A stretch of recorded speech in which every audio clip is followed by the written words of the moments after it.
성경을 제대로 이해하기 위해서 가장 중요한 작업 중에 하나는 문단을 제대로 나누는 것입니다.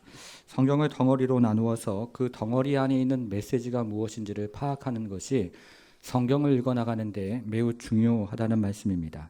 그러면 베드로전서는 어떻게 문단을 나눌 수가 있을까요? 성경을 앞으로 넘겨서 2장 11절로 가보겠습니다. 2장 11절입니다. 여러분 어떤 말로 시작을 합니까? 사랑하는 자들아 라는 말로 시작을 합니다. 이번엔 성경을 뒤로 넘겨서 4장 12절로 가보겠습니다. 어떤 말로 시작을 합니까? 사랑하는 자들아, 같은 말로 시작을 합니다. 여기서 사랑하는 자들아 라는 말은 성도들을 부르는 호칭이면서 또 문단을 나누는 문학적인 표시이기도 합니다. 그래서 우리가 2장 11절 전의 내용을 택하신 교회라는 주제로 살펴보았습니다. 기억나십니까? 예, 기억이 나시죠? 예. 그 다음에 2장 몇 절입니까? 11절부터 4장 11절까지는 제사장 교회라는 주제로 우리가 지금 살펴보고 있는데요. 여러분 주보 1면을 다시 한 번만 보겠습니다. 주보 1면을 다시 한 번만 보겠습니다. 자, 첫째 주는 시민으로 살아가는 그리스도인인데 여기서 제사장은 일반 시민이었습니다. 두 번째 주는 그리스도인의 직장 생활이었는데 여기서 제사장은 사환이었습니다. 세 번째 주는 예수의 길을 따라가는 아내들인데 여기서 제사장은 아내들이었습니다. 이렇게 하나님께서는 연약하고 부족한 자들을 선택을 하셔서 최전방 선교를 감당하는 제사장으로 살아가게 하신다는 것입니다. 그리고 오늘 본문은 이 같은 제사장 교회가 인생의 남은 때를 어떻게 살아가야 하는지 그 지혜에 대해서 이야기를 하고 있습니다. 자, 이제 오늘 본문으로 돌아와서 4장 2절을 보겠습니다. 4장 2절. 4장 2절을 같이 읽겠습니다. 시작. 그 후로는 다시 사람의 정욕을 따르지 않고 여러분 여기 육체의 남은 때라는 말이 등장을 하는데 그러면 이 육체의 남은 때를 어떻게 살아가야 할까요? 세 가지 지혜에 대해서 한번 생각을 해보겠습니다. 주보 3면으로 가겠습니다. 첫 번째는 주보 3면에서 우상 숭배를 버려야 합니다.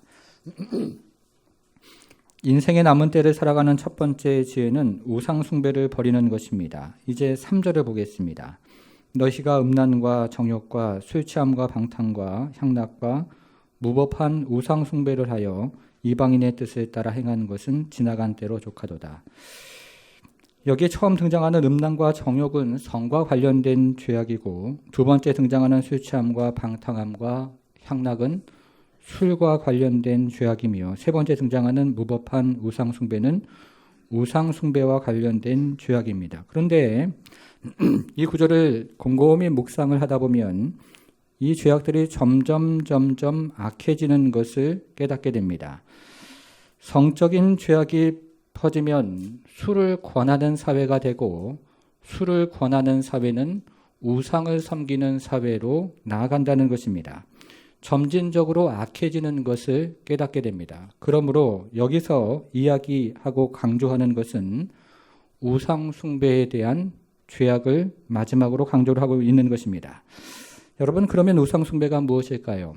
현대인들에게 우상 숭배라는 말이 주는 뉘앙스는 고대인들이 목상을 만들고 거기다가 절을 하는 것을 연상하게 합니다. 실제로 사도행전을 읽어보면 도시마다 신전을 짓고 우상을 숭배를 했습니다. 사도행전 17장을 보면 아테네에는 미의 여신 아프로디테가 있었고 전쟁의 신 아레스가 있었으며 다산과 부의 신 아르테미스가 있었습니다. 이렇게 현대인들이 우상 숭배라는 말을 들으면 고대인들이 목상을 만들어 놓고 그 앞에 절을 하는 것을 연상을 한다는 것입니다. 여러분 그러면 성경에서 이야기하는 우상 숭배의 본질은 무엇이겠습니까? 이번에는요 출애굽기 20장 3절을 화면으로 한번 보겠습니다. 자, 같이 한번 읽겠습니다. 시작. 너는 나 외에는 다른 신들을 내게 두지 말라. 나 외에는 다른 신들을 내게 두지 말라. 이렇게 하나님께서는 이스라엘 백성들에게 말씀을 하셨습니다. 여러분 그러면 여기서 이야기하는 다른 신들은 무엇이겠습니까? 이번에는요 이어지는 출애굽기 20장 4절과 5절을 또한 보겠습니다. 이렇게 시작을 합니다. 너를 위하여 새긴 우상을 만들지 말고 라고 이야기합니다. 여러분, 이 말씀을 다시 한번 보겠습니다. 우상을 만들지 말고 라고 이야기하는 것이 아니고 너를 위하여 새긴 우상을 만들지 말고 라고 시작을 하기 때문에 앞에서 이야기한 다른 신들이라는 것은 바로 자기 자신을 섬기는 것을 뜻하는 것입니다. 자기 자신이 주인이 되는 것을 성경에서는 우상 숭배의 본질이라고 이야기를 지금 하고 있다는 말씀입니다. 여러분, 오늘날 많은 젊은 여성들이 외모에 과도하게 집착을 해서 자신의 외모를 가장 중요하게 생각을 한다면 그것은 미의 여신 아프로디테를 섬기는 것입니다. 오늘날 많은 남성들이 돈을 가장 중요하게 생각을 한다면 그것은 부의 여신 아르테미스를 섬기는 것입니다. 신상을 만들어서 절하지는 않지만 자기 자신이 주인이 되고 자기 자신을 섬기는 것을 우리는 오늘날의 우상숭배이고 성경에서 이야기하는 우상숭배의 본질이라고 이야기를 한다는 것입니다. 여러분, 그러면 오늘날에 살아가는 우리가 지금 우상을 섬기고 있는지 그렇지 않은지를 어떻게 알 수 있을까요? 미국의 리디머 교회를 섬겼던 팀 켈러 목사님은 이렇게 이야기를 합니다. 한번 잘 들어보십시오. 대부분의 경우 슬픔과 절망을 가르는 기준은 우상 숭배입니다. 이렇게 얘기를 합니다. 사람이 경험하는 감정 중에 슬픔과 그리고 절망이라는 감정이 있는데요. 이것을 가르는 기준은 우상 숭배라고 이야기하는 것입니다. 여러분, 슬픔이 무엇입니까? 이 슬픔은 위로할 수 있는 고통이고 감정입니다. 예를 들어서 어느 가정의 가장이 회사에서 명예퇴진을 권고받는다면 이와 같은 슬픔은 가족들의 위로로 극복할 수 있는 종류의 슬픔이라는 것입니다. 명예퇴진을 한다고 해서 사람이 죽는 것은 아니지 않습니까? 그러나 절망은 다릅니다. 절망은 무언가 절대적인 것을 잃어버렸을 때 찾아오는 감정이기 때문에 이와 같은 절망적인 감정은 위로할 수 있는 고통이 아니라는 것입니다. 예를 들어 보겠습니다. 얼마 전에 한국인 사업가가 미국에서 3억 7천만 달러를 투자를 했다가 대부분을 잃어버렸습니다. 이 사람은 깊은 절망에 빠지게 되었고 스스로 목숨을 끊었습니다. 이때 이 자살한 사업가의 아내가 경찰에게 이렇게 이야기를 했습니다. 주가지수가 1000 이하로 떨어졌을 때 그이는 밥을 먹지 않고 며칠 동안 술만 마시다가 결국에는 자살을 했습니다. 이렇게 얘기했다는 거예요. 여러분, 우리가 절망하는 바로 그것이 우상이라는 것입니다. 우리가 간절히 바라면 바랄수록 간절히 바라는 바로 그것이 우상이 될 수가 있다는 것입니다. 그것이 물질이건 그것이 권력이건 그것이 사랑이건 그것이 자녀에 대한 어떤 것인건 우리가 오랜 동안 간절히 바라는 바로 그것이 우상이 될 수가 있다는 것입니다. 그러면 우상을 어떻게 해야 할까요? 다시 3절을 보겠습니다. 3절 같이 한번 읽겠습니다. 시작. 너희가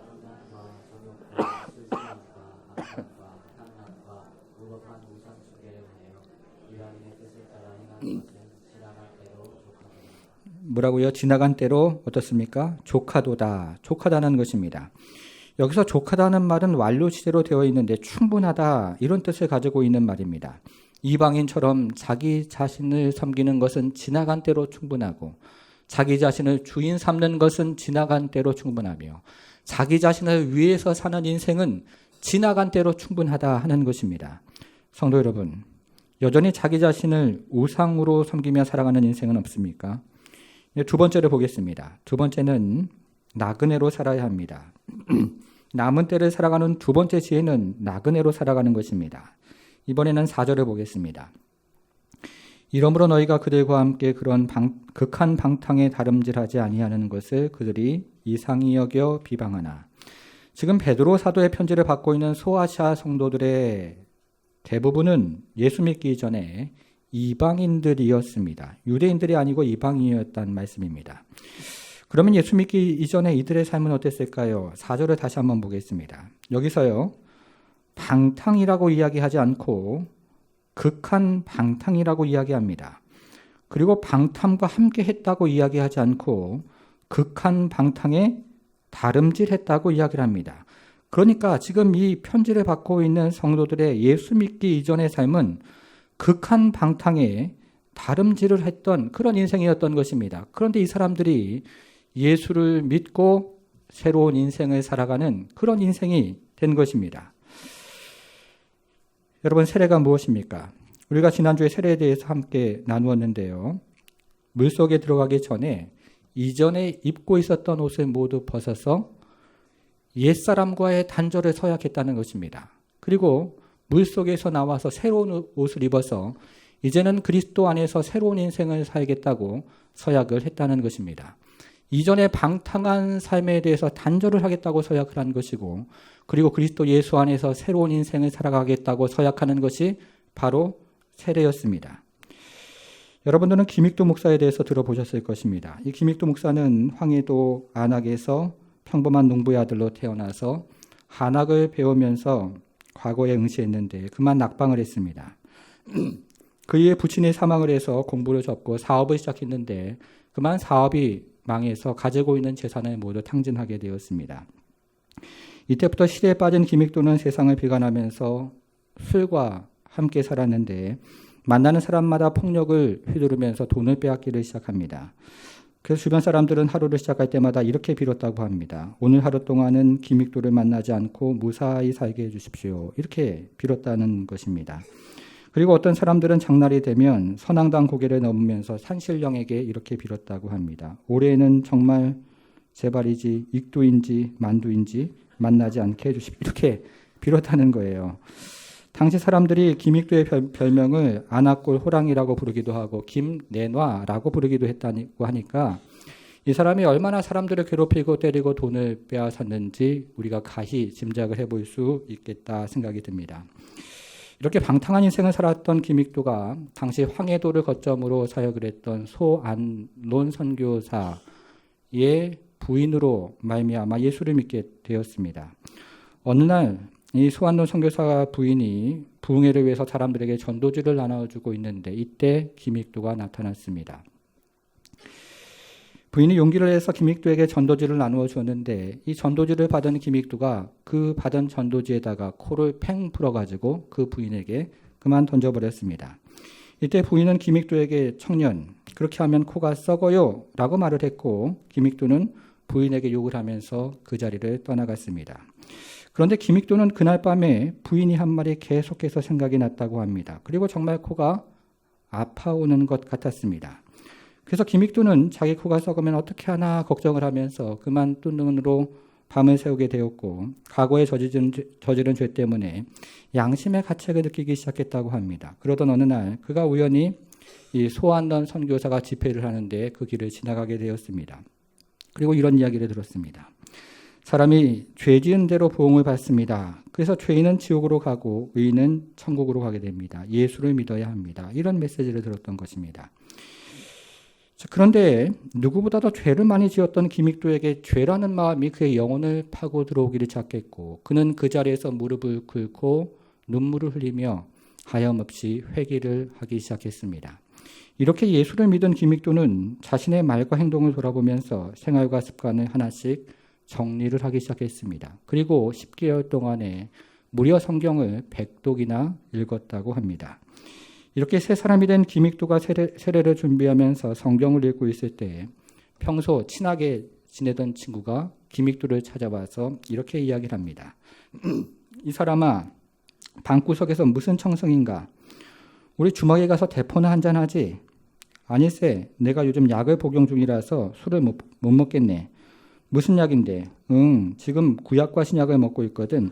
술은 절대 금물이라는 처방이 있어서 안 되겠네 그래요. 그러자 평소 친하게 지냈던 친구들이 이 김익도를 이상히 여겨서 비방을 하기를 시작합니다. 여러분, 그런데 이것이 바로 오늘 본문에 나와 있는 소아시아 교회들의 성도들이 직면하고 있었던 상황이었던 것입니다. 소아시아 교회 성도들이 세례를 받고 새로운 인생을 살아가자 이 친구들이 성도들을 찾아와서 이상히 여기며 비방을 했던 것입니다. 이 사람아, 방구석에서 무슨 청승인가? 우리 주막에 가서 대포나 한잔하지? 아닐세, 내가 요즘 약을 복용 중이라서 술을 못 먹겠네. 무슨 약인데? 지금 구약과 신약을 먹고 있거든. 술은 절대 금물이라는 처방이 있어서 안 되겠네. 그러자 이 친구들이 성도들을 이상히 여기면서 비방을 했던 것입니다. 여러분 4절을 다시 한번 보겠습니다. 4절. 그러므로 너희가 그들과 함께 그런 극한 방탕에 다름질하지 아니하는 것을 그들이 어떻게 여겼습니까? 이상히 여겨 비방하나. 이렇게 옛 친구들이 성도들을 이상히 여겨 비방을 했던 것입니다. 그런데 이 이상히 여겨라는 말은 매우 중요한 말이기 때문에 베드로 전서에서 여러 차례 걸쳐서 반복이 되어 사용이 됩니다. 한 구절을 찾아보겠습니다. 여러분 4장 12절을 보겠습니다. 같이 한번 읽어보겠습니다. 4장 12절 시작. 사랑하는 자들아 너희를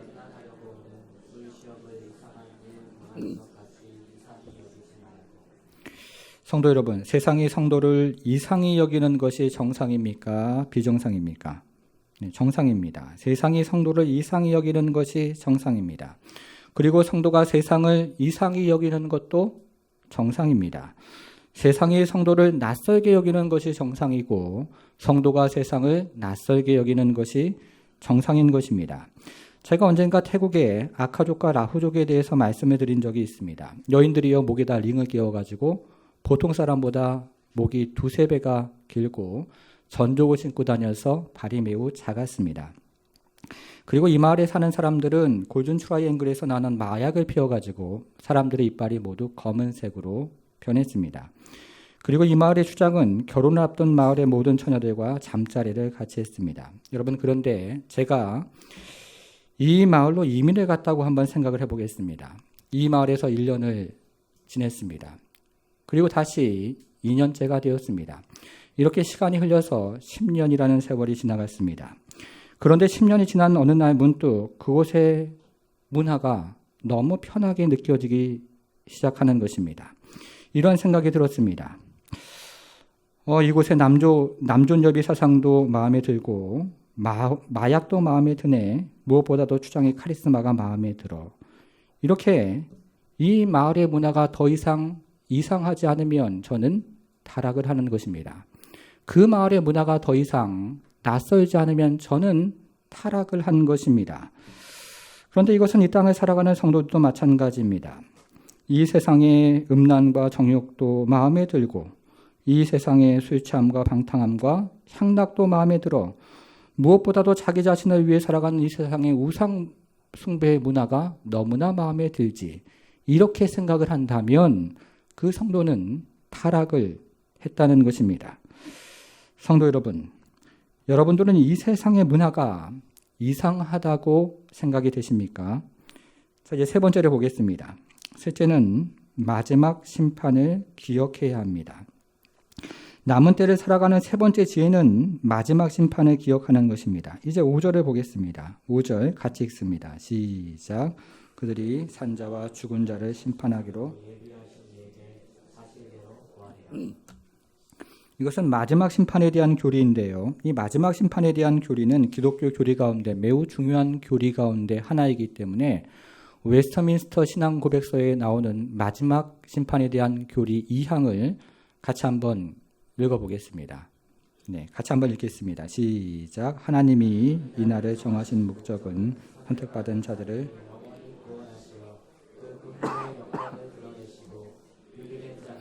사악하고 불순종한 자들을 단죄하시어 정의와 영광을 드러내시기 위해서다. 그때의 의인은 영생을 즐거움을 누리게 될 것이고 하나님을 알지 못하고 예수 그리스도의 복음에 순종하지 않는 악인은 영원한 고통에 처해 주님의 임재와 그분의 권능의 영광에서 비롯하는 영원한 판멸을 경험하게 될 것이다. 여기까지 읽어보겠습니다. 여러분, 하나님께서는 역사를 통해서 의인을 축복하시고 악인들을 심판하셨습니다. 그래서 하나님께서는 믿음의 조상인 아브라함과 모세와 다윗과 같은 의인들에게 복을 주시고 구원해 주셨고, 그러나 악인들에 대해서는 하나님께서 철저히 심판을 하셨던 것입니다. 여러분, 그러면 이 땅에서 언제나 의인이 복을 받고 악인이 심판을 받는 것입니까? 그렇지는 않습니다. 의인이 복을 받고 악인이 심판을 받기도 하지만 때로는 의인이 고난을 당하고 악인이 복을 경험하기도 한다는 것입니다. 그래서 우리는 하나님이 공의하신가, 하나님이 정의로우신가 하는 질문을 가지고 살아갈 수밖에 없는 인생들인 것입니다. 여러분, 하나님께서 공의하십니까? 하나님께서 정의로우십니까? 우리는 우리가 사는 이 세상이 무법천지처럼 느껴질 때가 있습니다. 마치 교통신호에 빨간불과 파란불이 뒤죽박죽이 되고, 그리고 살인자가 이 세상에서 무법천지처럼 떵떵거리며 강도가 활개를 치는 듯한 그런 느낌을 받을 때가 있다는 것입니다. 그런데 성경은 이 같은 상황들이 바로 잡히는 공의로운 날들이 반드시 있다고 이야기를 하고 있습니다. 특별히 이 같은 상황들이 바로 잡히는 공의로운 날이 반드시 올 것인데, 이것을 매우 분명하게 말씀하신 분은 우리 구주 예수 그리스도였습니다. 복음서를 잘 읽어보면 예수님은 십자가에 못 박히기 전에 적어도 4번의 재판을 받으셨습니다.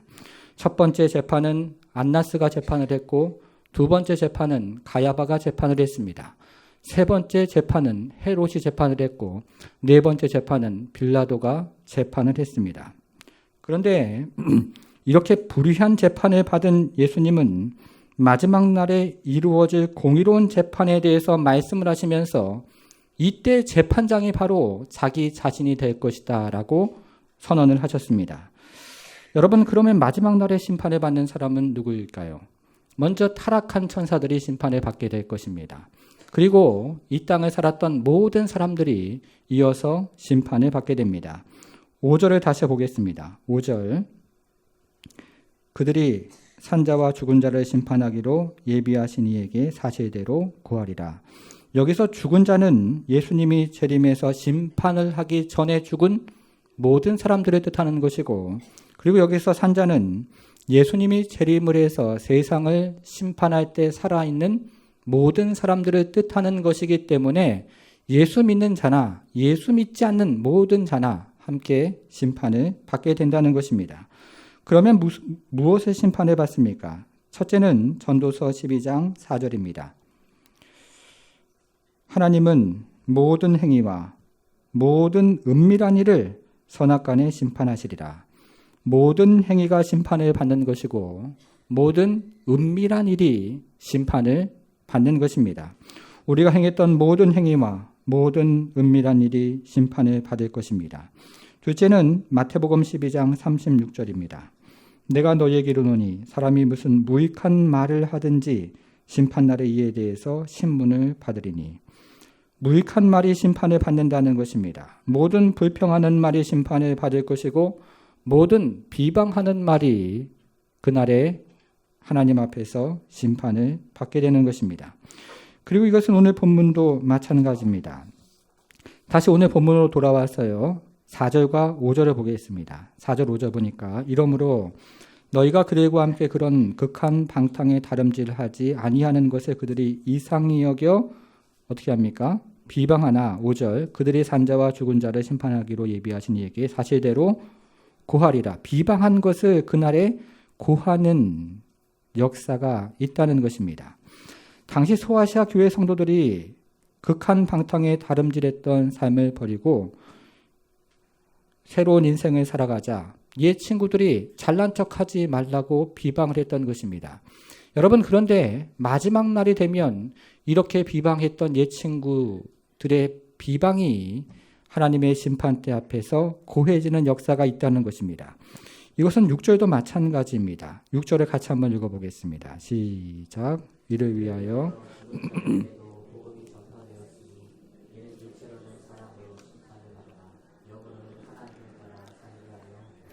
여러분, 이 구절은 매우 어려운 구절입니다. 여기서 죽은 자들이라는 말이 나오는데요. 찾았습니까? 죽은 자들이 누구일까요? 죽은 자들에게도 복음이 전파되었으니 라고 이야기를 하는데 이 구절은 굉장히 어려운 구절입니다. 여기서 죽은 자들이라는 말은 이전에 복음을 듣고 죽은 성도들을 뜻하는 것입니다. 세상 사람들이 이전에 복음을 듣고 죽은 성도들에게 이렇게 놀려대기 시작했습니다. 자네 예수를 믿는다고 했지 예수 믿어서 뭐가 좋은가? 보아하니 이 세상에서 자네가 하는 일이 잘 풀리지도 않는 것 같은데 죽어서라고 별수가 있겠나? 죽으면 모든 것이 다 끝이라네. 그러니 예수를 믿지 말고 내 주먹이나 믿으시게. 이렇게 놀렸다는 거예요. 여러분, 그런데 마지막 날에 어떤 일이 일어납니까? 성도를 향하여 비방했던 모든 말들, 교회를 향하여 비방했던 모든 말들이 심판대 앞에 고해지는 역사가 있다는 것입니다. 그리고 성도에게는 어떤 일이 일어나는 것입니까? 육체로는 심판을 받으나 영으로는 하나님을 따라 어떻게 됩니까? 살게 하려 함이라. 성도에게는 하나님을 따라 살게 하는 그런 은혜가 있다는 것입니다. 여러분, 그러면 악인에게는 어떤 심판이 주어질까요? 이번에는요, 마태복음 25장 41절에 보니까, 자, 마지막에 뭐라고 되어 있습니까? 영원한 불에 들어가라. 이렇게 되어 있습니다. 악인들은 영원한 불에 들어가는 심판을 받게 됩니다. 그러면 의인들은 어떻게 될까요?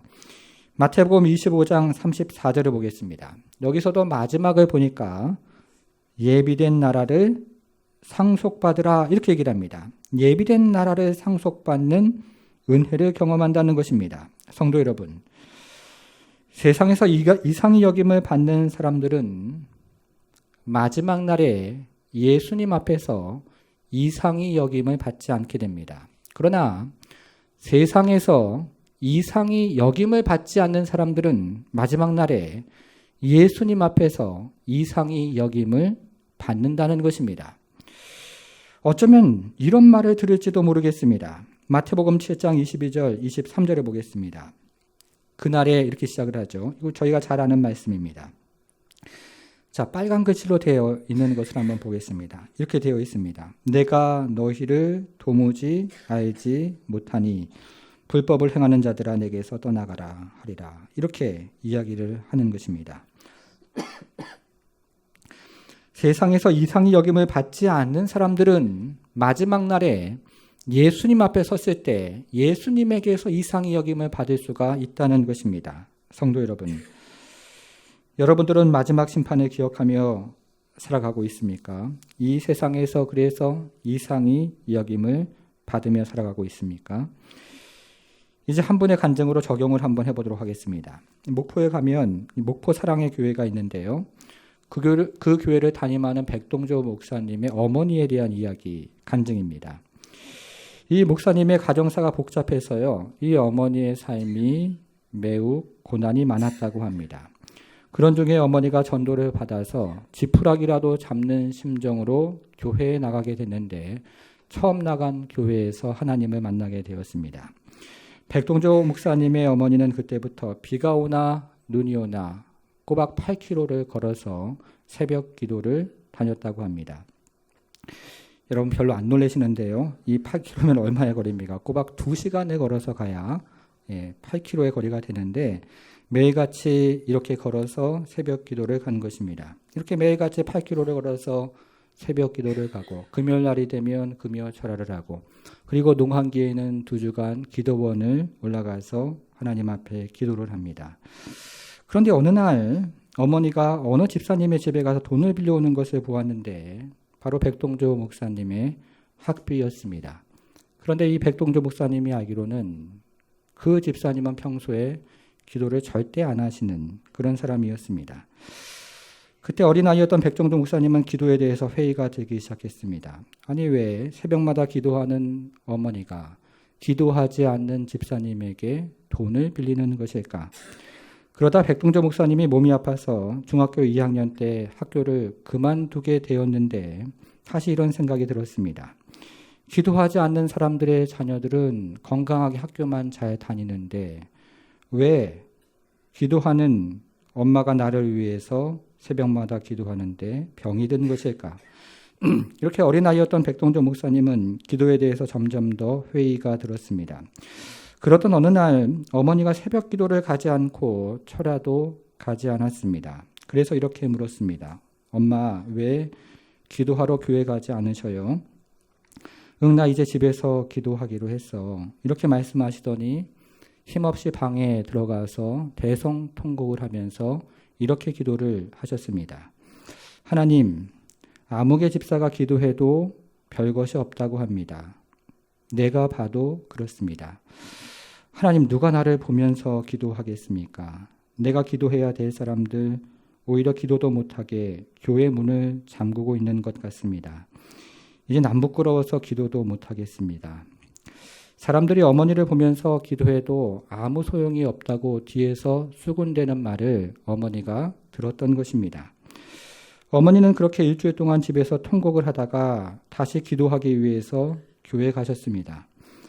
엄마, 이제는 왜 교회 가세요? 집에서는 기도가 안 돼서 이제 교회 가려고.